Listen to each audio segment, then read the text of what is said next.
Camille Tredoux maak opslaa in The Voice USA, maar sy het gekies om Suid-Afrika te verteenwoordig by die gesogte kompetisie.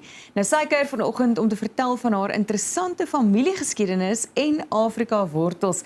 Camille, seeing as Oregon is 9 hours behind us, I presume good evening is in order? Yes, it's 10 p.m. right now. Hi. Wow. Well, at least one thing that the USA is behind from us. The rest, they are in front of us. It's wonderful chatting to you. Thank you for your time just before bed.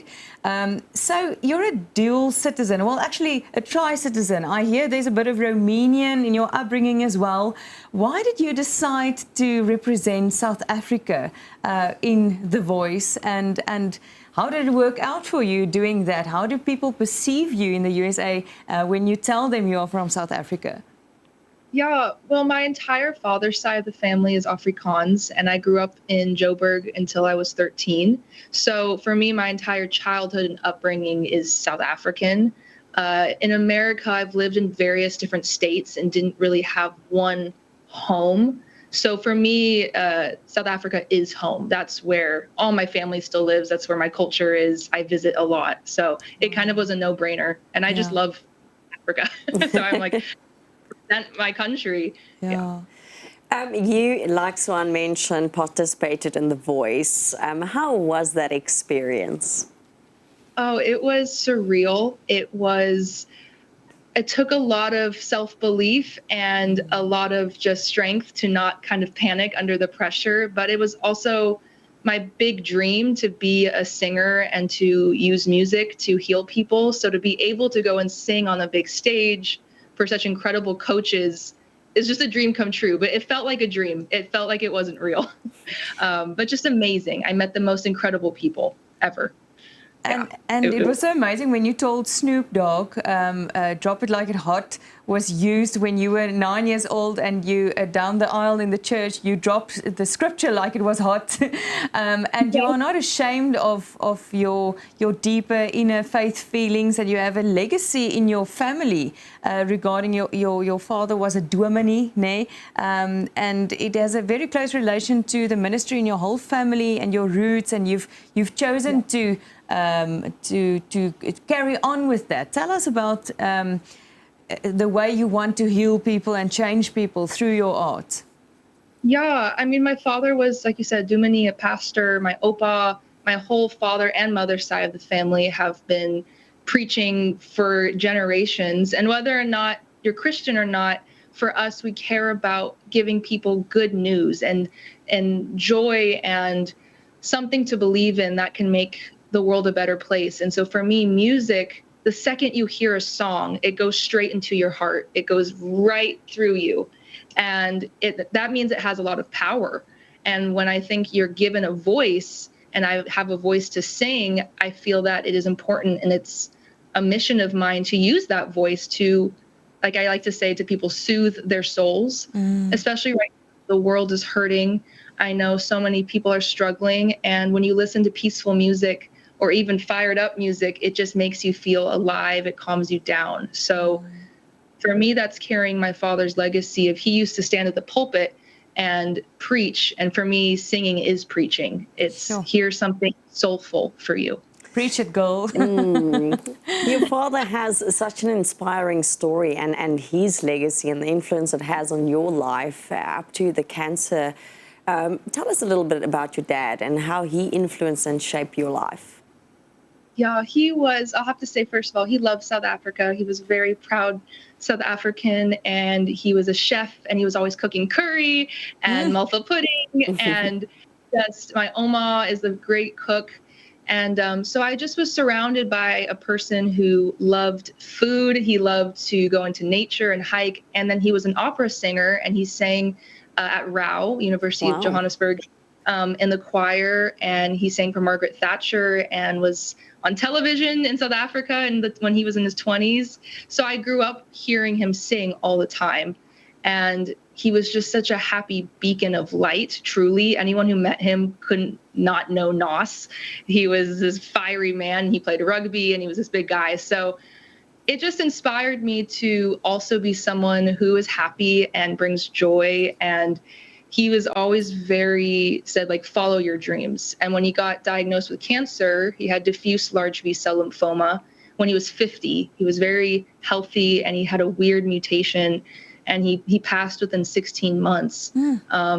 It was literally his last thing he ever said to me on the phone was, you need to pursue music, because I was going to law school, preparing to go to law school. And he said, this is too much of a gift. And he bought me all this music equipment so I could start recording. And I've been doing music since then for 3 years. Did he talk, did he speak Afrikaans to you? Did you speak in English? So I can speak a little bit of Afrikaans. He did, but I think because my mother's American and we did spend time in American, he kind of went in and out of it. But whenever I'm at my oma and opa's house, everyone only speaks Afrikaans. So as ons stadig praat, verstaan jy wat ons sê? Yeah, yes. Dis lieflik. So your great aunt was an opera singer. Tell us a bit about her, and also your childhood in South Africa. Northcliffe, I think, was your school where you were in. Tell us a bit more about that and how it made you want to go into a music industry in the end. Your love for music. Yeah, so with my aunt, all the way back to like the 1600s, our ancestors in France and Switzerland were traveling singers, and then they moved to South Africa, to Cape Town in the 60s, whenever everyone kind of came on the boats and came to Cape Town by trade, and they continued that singing. And so she would continue to do that. And I think there was other family members who sang, whether it was professionally or just as a part of their daily kind of hobbies. So that came all the way down to my father. And then, yes, I went to Laerskool Fairland, actually, for about a year. And then I went to Northcliffe Primary School.